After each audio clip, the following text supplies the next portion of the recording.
Mesdames et messieurs, un week-end typiquement particulier pour toute la communauté musulmane puisque c'est le jeudi dernier, les carêmes ont pris fin et il s'en est suivi la fête du Ramadan. Tous étions-nous sur les places Idi pour la prière qui sanctionne ce moment de pénitence au sein de la communauté musulmane. Et ce dimanche 23 avril, 2023, cette émission politique qui a repris service a déjà son invité en ce studio avec nous aujourd'hui. Mesdames et messieurs, nous recevons pour vous Dr Bertin Lokosso. Il est le premier adjoint au maire de la commune de Dangbo. Il est un élu du parti Bloc républicain au niveau de la 20e circonscription électorale. Avec nous, aujourd'hui, nous allons aussi faire le tour d'horizon de ce qui fait l'actualité au Bénin ces derniers jours. Dr Bertin Lokosso, bonjour à vous. Bonjour, monsieur le journaliste. Merci de vous rendre disponible pour nous. C'est moi qui vous remercie. Alors, dans la soirée du lundi 17 avril 2023, le président Patrice Talon a rendu public le remaniement technique de son gouvernement, ainsi 3 ministres, notamment Hervé Romain, Séverin Quenom, Hervé Romain, bien évidemment, des transports et des infrastructures, du transport et des infrastructures, Séverin Quenom de la justice et Jean-Claude Oussou de l'énergie ont été remerciés et deux ministères fondus. Le ministre de la Justice connaît désormais un nouveau ministre, tandis que l'énergie a un secrétaire d'État. Bertin Lokosso, l'annonce de cette information, dites-nous en un premier temps ce qui a fait votre impression. Merci monsieur le journaliste. Je salue nos amis internautes qui nous suivent à travers votre canal. Par rapport au remaniement, oui, c'est vrai que beaucoup de personnes ont été surpris par cela, surtout que à moins d'une semaine, le président Talon, quand il avait reçu le président Kagame, il disait que bon, on ne change pas l'équipe qui gagne, que ces ministres qui sont là lui donnent satisfaction et que bon, qu'il n'est pas encore prêt à changer, à remanier son gouvernement. Mais vous savez, nous sommes en politique et en politique, les contingences peuvent venir, comment dit-on, de seconde à seconde ou bien de minute à minute ou bien d'heure à heure. Je crois quand même que le président de la République a les raisons fondées pour remanier son gouvernement et c'est à lui que la Constitution donne cette charge-là de travailler avec qui il veut et de rappeler ou bien de remercier ceux qu'il veut et de rappeler ceux qu'il veut. Donc, seul le président de la République détient les raisons pour lesquelles il a remanié son gouvernement. Mais quand on fait une analyse profonde, en quelque sorte, de l'équipe, nous avons vu quand même que grande chose n'a changé parce que pratiquement ses anciens alliés sont toujours là. Et c'est vrai que le ministre de la Justice, on a désormais un nouveau ministre de la Justice et finalement aussi un secrétaire d'État à l'énergie.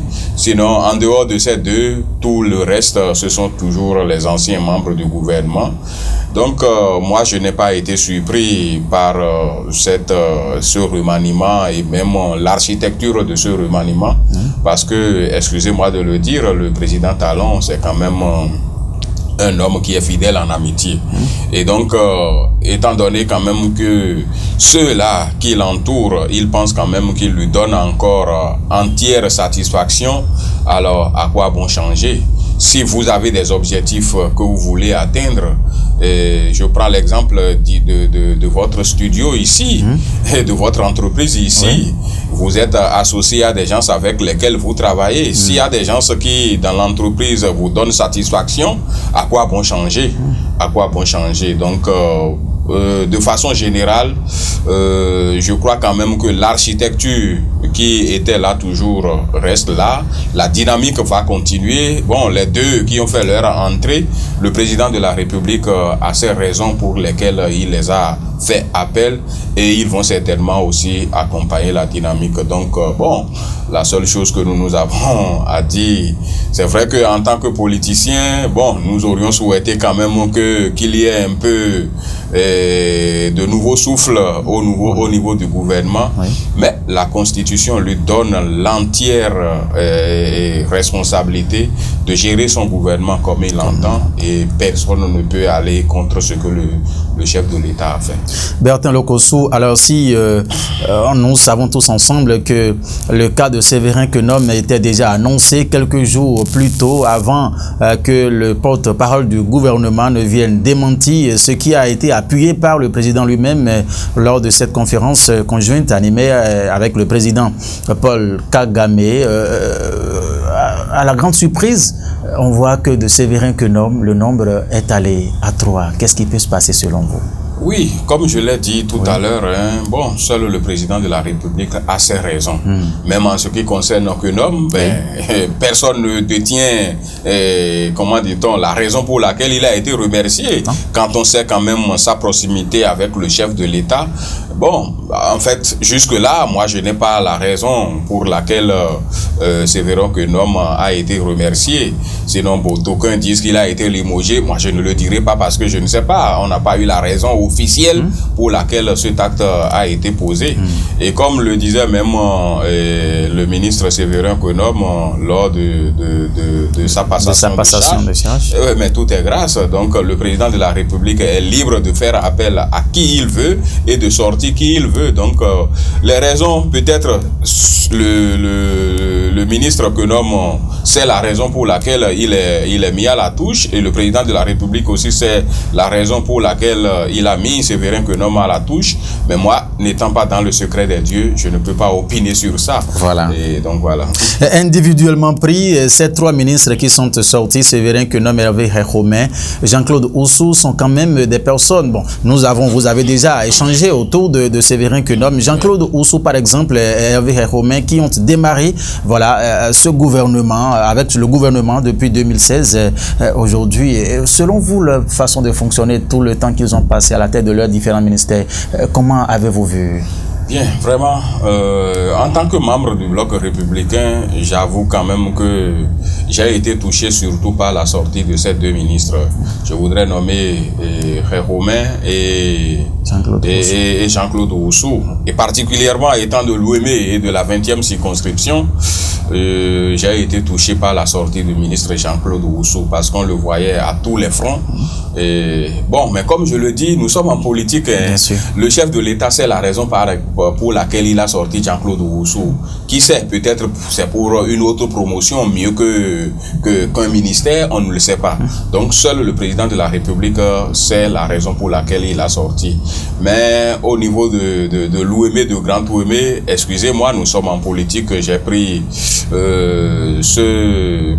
cette sortie du ministre Jean-Claude Oussou comme excusez-moi du thème que je vais utiliser, comme un coup de massue que nous avons reçu dans l'Ouémé. Ce n'est pas que le ministre Jean-Claude Oussou a fait place à un autre fils de l'Ouémé, quand bien même son poste ministériel a été confié encore à un autre camarade de lutte du bloc républicain, ce que je salue au passage parce que bon, le ministère de l'énergie toujours reste dans le giron de notre parti politique, ce que je salue, mais j'aurais bien voulu quand même que, bon, si un fils de l'Ouémé devait sortir, pourquoi ne pas faire place à un autre fils de l'Ouémé, et pourquoi pas de la 20e circonscription en particulier. Alors, et ces sorties de ces 2 ministres du Parti Bloc Républicain, ne voyez-vous peut-être pas que bon, ça peut avoir d'impact au niveau des différentes régions d'où proviennent ces ministres? Oui, bon, écoutez, nous sommes en politique. En politique, en fait, les récompenses sont souvent au prorata de ce que vous amenez comme résultat. Donc, le chef de l'État sait quand même quelle a été la contribution de chaque parti, surtout les 2 partis qui l'accompagnent, comment ça s'est passé. Et les résultats sont là. Nous avons vu le nombre de députés qu'apporte l'Union progressiste et le nombre de députés que notre parti a apporté. Mais écoute, en tant que bon mathématicien politique, on ne peut pas quand même s'attendre à avoir les mêmes choses que les autres qui ont, comment dit-on, plus de représentants au Parlement que nous. Donc bon, le chef de l'État a certainement fait tous ces calculs-là avant de redistribuer les cartes. Bon, je pense quand même que c'est normal. S'il advenait quand même que le bloc républicain prenait par exemple plus de ministres que l'Union progressiste, vous voyez, il aura encore un problème politique, même si c'est pas égal. Donc le chef de l'État, c'est quand même un homme bien réfléchi et qui sait comment conduire toute la troupe pour que tout le monde soit satisfait. Moi, j'avoue quand même que, bon, je n'ai pas été personnellement embêté par ce geste-là, quand on tient compte des résultats politiques des différents groupes qui accompagnent le chef de l'État. Voilà. Alors, Dr Bertin Lokossou, on est peut-être tenté de dire que cette sortie de ces ministres du gouvernement n'a pas été aussi digérée par les uns et les autres, puisque quelques jours seulement, et le ministre Khéroumé adresse déjà un courrier à l'Assemblée nationale pour récupérer son poste de député. Non, vous savez, monsieur le journaliste, je disais tout à l'heure que nous ne sommes pas dans le secret des dieux. Vous savez, en politique, il y a des discussions qui se mènent à des niveaux où, bon, peut-être, en fait, qui ne sont pas ouverts à tout le monde. Je ne sais pas ce qui est dit au niveau du haut niveau. Par rapport à ça, certainement, le chef de l'État, le connaissant, il a eu à discuter avec ceux qui sont sortis. Et je ne sais pas comment ça s'est passé. Effectivement, j'ai lu sur les réseaux sociaux comme vous, comme tout le monde d'ailleurs, que le ministre Khéroumé a souhaité aller encore au Parlement. Bon, les interprétations de la loi sont diverses et jusque-là, sincèrement, moi-même, je ne sais pas quelle est l'interprétation qu'on peut donner du moins à cette test. Sinon, effectivement, la première interprétation dit que, bon, c'est vrai, il était le titulaire du siège, oui. Il peut faire tous les mouvements qu'il veut, quand il vient, il réclame son siège, il peut l'avoir. Mais d'autres disent quand même que, bon, il a démissionné, étant donné qu'il a démissionné, c'est tout comme s'il n'est plus en mesure de reprendre son siège. Je vous assure que moi, je suis embêté par rapport à l'interprétation des textes. Seuls les législateurs, et que comme c'est au Parlement que le problème se pose, vont nous donner la vraie interprétation. Et puis bon, les juristes vont nous donner la vraie interprétation et la Cour constitutionnelle certainement va siffler la fin de la récréation pour que nous puissions savoir à quoi nous en tenir. Est-ce qu'à l'interne du parti Bloc républicain, un arbitrage des sommités ne peut pas aussi aider à quelque chose dans ce sens? Ah oui, et je ne doute peut-être pas que cela se fait, mais moi, je n'ai pas d'informations dans ce sens-là. À mon niveau, je n'ai pas d'informations dans ce sens au niveau en ce qui concerne du moins les discussions qui se font à l'interne au niveau du parti, en ce qui concerne la gestion du siège de Khéroumé ou de Yaoundé. Non, la question c'est de savoir si peut-être un tel acte de la part des responsables du parti ne pouvait pas entre-temps, en tout cas, calmer gérer cette situation. Évidemment, on est en politique, donc bon, certainement, comme je vous le disais, peut-être que des discussions sont en cours, mais je n'ai pas de marge de manœuvre à savoir qu'est-ce qui se dit, puisque je ne suis ni membre du bureau politique national, ni membre du bureau exécutif. Donc bon, je n'ai pas d'informations à ce jour, à ce défi.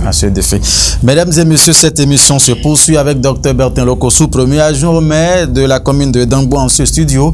Nous abordons déjà les quelques questions qui ont marqué l'actualité en République du Bénin ces derniers jours. Dr Bertin Lokossou, vous avez suivi aussi, tout comme tout autre Béninois, la cérémonie officielle d'investiture du président de l'Assemblée nationale, Louis Béounou Vlavonou. Vous avez suivi un peu les discours et tout, Dr Bertin Lokossou. Oui, je crois que le président Vlavonou marque son passage dans l'arène politique de notre pays et nous avons vu que cette investiture, comme cela est devenu désormais une habitude, a drainé effectivement beaucoup de monde, que ce soit de l'extérieur, que ce soit de l'intérieur, surtout au plan politique. Et les discours qui ont été tenus vraiment sont des discours qui accrochent, surtout les discours des parlements extérieurs qui prouvent quand même que le Bénin aujourd'hui dans l'arène politique internationale se trouve vraiment représenté. Et quand nous prenons aussi les discours qui ont été tenus par les uns et les autres au niveau du pays, surtout en ce qui concerne le président Vlavonou, ce sont des discours qui fixent désormais en fait les objectifs de ce Parlement. Et le connaissant avec l'expérience qu'il avait d'abord en tant que député et même président de l'Assemblée nationale de la 8e législature, nul doute quand même que le président Vlavonou a les qualités qu'il faut pour quand même conduire notre Parlement à bon port pendant cette 9e législature. Voilà. Plusieurs aspects ont été soulignés dans son discours, mais ce qui retient l'attention du Béninois lambda, c'est quand il dit que la législature peut avoir la possibilité de retoucher, de revoir un peu des trucs sur la constitution du Bénin. C'est ce qui a touché plus les esprits, Dr Bertin Lokossou, cette question-là. La constitution du Bénin n'est pas quand même une Bible, hein. La constitution du Bénin est décrite, les initiateurs, en fait, tout ce que nous avons mis dans la loi, ce sont des hommes qui ont mis ça dans la loi. Et toute loi, quand même, lorsqu'on la met en œuvre, il faut évaluer pour voir ce qui est à retoucher. Oui, c'est vrai que nous avons retouché la constitution en 2019 dans quelques aspects, mais s'il est nécessaire encore que la constitution soit touchée dans certains aspects, mais le président de la République, je dis le président de la République et le président de l'Assemblée aussi, il avait eu à dire dans son discours que nous ne toucherons pas les fondamentaux. Et c'est parce que c'est ça surtout le problème de la nouvelle République, ou alors, comment dit-on, passer au-delà de 2 mandats pour un président de la République. Ces aspects-là ne seront pas touchés. Mais s'il a d'autres aspects qui peuvent être touchés, toujours pour le développement du Bénin, moi je vous assure quand même que je suis entièrement partant pour ça. Et donc que les législateurs, nos représentants, nos députés à l'Assemblée nationale, s'il y a des aspects qu'il faut toucher, je pense quand même que c'est le moment plus que jamais de le faire. Alors, et quelle serait la formule maintenant pour passer, si éventuellement cela allait se passer, quelle serait la formule selon vous? Oui, vous savez, le Bénin a toujours étonné. Le Bénin a toujours étonné. C'est vrai qu'aujourd'hui, en fait, aucun groupe, que ce soit de l'opposition ou bien de la mouvance, n'a le nombre de députés qu'il faut pour que, en fait, la révision de la Constitution puisse passer à l'Assemblée nationale. Mais étant donné qu'on est en politique, la politique, c'est des discussions. Donc, je pense quand même que nos amis, les démocrates, sont également des Béninois. Oui. S'ils espèrent du moins que, bon, en fait, les aspects qu'on veut toucher ne changent rien en ce qui concerne les fondamentaux de notre pays, vous pensez que cela ne peut plus passer à l'Assemblée nationale? Encore que, bon, si ça ne passe pas à l'Assemblée nationale, il y a la seconde voie, le référendum. Mais je ne crois pas qu'on arrivera jusqu'au référendum, puisque, bon, connaissant quand même comment la politique se mène désormais dans notre pays, il y a des échanges profonds qui puissent nous permettre, comment dit-on, que cela soit seulement circonscrit à l'Assemblée nationale, et qu'il y a des choses qui doivent être touchées, que les uns et les autres se retrouvent, que ce soit de la mouvance et de l'opposition, parce que c'est du Bénin qu'il s'agit. Nous avons besoin d'échanger, de discuter pour que, effectivement, les choses qui doivent fonder le développement de notre pays puissent en fait regrouper tous les groupes politiques de notre pays et que nous puissions avancer. Docteur Bertin Lokossou, la première mandature, sinon la 8e législature conduite par le président Louis Vlavonou était juste composée du bloc républicain et du parti Union progressiste.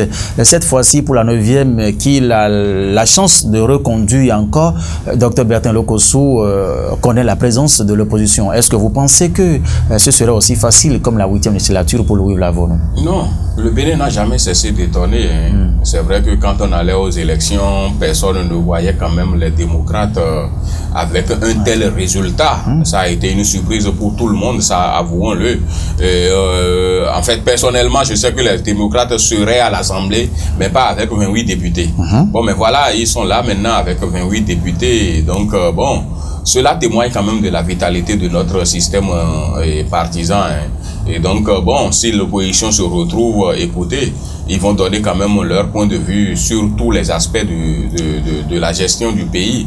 C'est bien, parce que eux-mêmes, ils ont des propositions certainement à faire, mais que ces propositions-là qu'on les mette sur la table et qu'on puisse discuter autour de ces propositions. De la même façon, nous, au niveau de la mouvance, nous avons en fait notre objectif que nous voulons atteindre, c'est-à-dire on a la manière de gouverner le pays, bon, que nos amis démocrates peut-être ne partagent pas. On en discute et puis bon, certainement chacun apportera les arguments qu'il faut pour convaincre l'autre ou ne pas convaincre l'autre. Mais la présence des démocrates au niveau du Parlement, pour ma part, c'est une bonne chose parce que le pays a besoin de tous ses fils pour que nous puissions parler développement de ce pays. De 83, le nombre est à 109. Docteur Bertin Lokossou. Ça, c'est une bonne chose. Ça, c'est une bonne chose. Et ceci est à l'initiative du chef de l'État que nous devons remercier au passage, surtout par rapport à la représentativité de la gente féminine au Parlement. Donc, dans chaque circonscription, désormais, on a au moins une femme. Donc, on a désormais au moins 24 femmes. Bon, c'est vrai qu'il y a d'autres femmes qui s'ajoutent par rapport à l'équipe actuelle qui est au Parlement. Moi, j'avoue quand même que c'est une très bonne chose parce que les femmes aussi ont leur mot à dire dans le développement de ce pays. Qu'on leur ait permis aujourd'hui d'avoir, comment dit-on, au moins une porte-voix au niveau de chaque circonscription électorale, je pense quand même que c'est de l'ingéniosité et c'est à l'honneur du président Patrice Talon. Ces 24 femmes qui se sont ajoutées, quel serait normalement leur rôle afin que l'objectif escompté soit atteint? Non, mais le rôle des femmes, vous savez, aujourd'hui, je ne suis pas dans comment dit-on, partisan de ceux qui veulent en quelque sorte faire cette discussion du genre. Pour ma part, la femme autant que l'homme, écoutez, là nous aborder, je vais peut-être aborder un autre aspect spirituel de la chose. À la création, il y avait eu Adam, mais Dieu avait senti quand même que quelque chose lui manquait et il a jugé nécessaire quand même d'apporter Ève. Et donc quand Ève était arrivée, Adam a émis un soupir. Donc ça veut dire quoi? La femme est très importante aux côtés de l'homme, de la même façon que l'homme est très important aux côtés de la femme. Donc la présence de la femme, ce n'est pas au niveau du Parlement, c'est pas qu'elles sont là pour, comment dit-on, défendre uniquement la femme. Non, elles ont également leur mot à dire sur tous les aspects qui impactent le développement de ce pays. Ce n'est pas seulement sur les choses spécifiques à la femme, ce n'est pas pour ça qu'elles sont là. Donc qu'elles puissent également travailler comme cela se doit pour que tous les aspects de leurs propositions puissent toucher le Béninois de façon générale.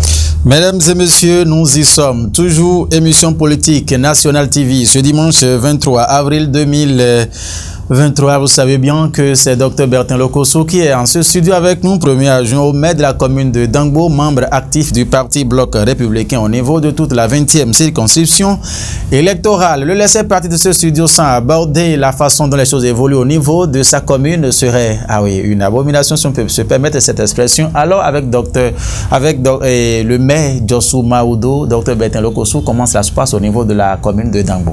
Non, vous-même, vous avez vu quand même que depuis que nous avons commencé en 2020, il y a un calme au niveau de la commune de Dangbo. La commune de Dangbo, contrairement à ce qui s'est passé au niveau de la 3e mandature, qui était une commune plus ou moins en ébullition, depuis 2020 que nous sommes là, en fait, il y a un calme relatif qui caractérise la gestion de la 4e mandature. Parce que, bon, d'abord, tel que ça se passe, en fait, c'est pas qu'il n'y a pas de problème, on a des problèmes, de profonds problèmes même, mais ce que nous avons gagné, c'est que quand il y a des problèmes, nous avons l'humilité de poser le problème et les autres aussi, on discute du problème et on s'entend, on retient ce qui permettra le développement de la commune de Dangbo et nous avançons. Et donc, tous autant que nous sommes, vous savez, la commune de Dangbo, c'est une commune au niveau de la 20e circonscription et même de l'Ouémé de façon générale, qui est une commune où les trois sensibilités se retrouvent, c'est-à-dire l'Union progressiste, le Bloc républicain et même les FCBE.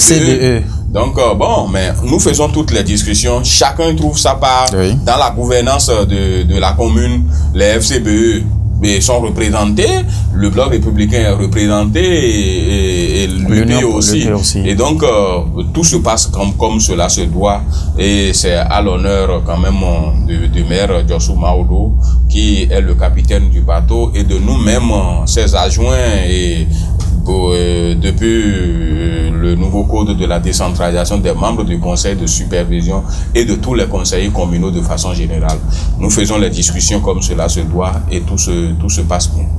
L'avènement des secrétaires des SE, voilà, au niveau des communes, est-ce que cela a eu un impact, un effet sur la commune de Dangbo? Non, vous savez, nous on était prêts quand même au niveau de la commune de Dangbo à accueillir cette réforme. Et Dieu ne nous a pas abandonnés aussi au niveau de la commune de Dangbo, parce que celui que nous avons comme secrétaire exécutif, c'est un homme qui s'y connaissait bien, il s'y connaît bien, et donc il fut secrétaire général d'une commune du pays, la commune de Komassé, et donc il avait été responsable aussi au niveau des affaires domaniales, au niveau des affaires financières, donc en quelque sorte le fonctionnement d'une commune, il maîtrise quand même tous les aspects, et c'est un homme suffisamment humble aussi, et qui associe tout le monde, qui discute avec tout le monde quand il a des ambitions, des propositions qui puissent permettre le développement de Dangbo. Il ne fonce pas droit dans le mur, il discute avec tout le monde, associe tout le monde pour que nous puissions avancer. Donc les réformes dans notre secteur de la décentralisation, pour ma part, en ce qui concerne la commune de Dangbo, tout se passe très bien. Tout se passe bien avec le SE que vous avez, mais par contre, nous avons appris que Cotonou a perdu son SE, la commune de Semenkoji et une troisième commune encore, Bertin Lokossou, à ce niveau-là. Oui, ben, vous savez, effectivement, ce sont les réformes, et comme je vous l'avais dit tantôt, dans ce débat, c'est que quand vous prenez des décisions, il faut savoir les évaluer à des moments donnés.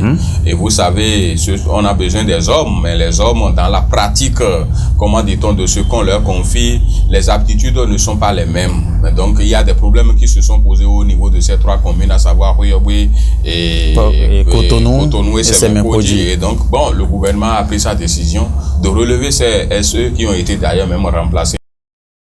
Et oui, c'est pour dire quand même que le gouvernement sait les objectifs qu'il s'est posés et ne voudrait pas quand même qu'il y ait des entorses par rapport à l'atteinte de ces objectifs-là. Et c'est aussi un appel à ces SE, parce que ce n'est pas seulement au niveau de ces trois communes que les problèmes se posent. Les SE qui, dans les autres communes, en fait, ne s'arriment pas encore à ces réformes, c'est une invitation à eux de savoir quand même qu'il faut changer de cap, pour que quand même la responsabilité qui leur a été confiée puisse être assumée normalement comme cela se doit.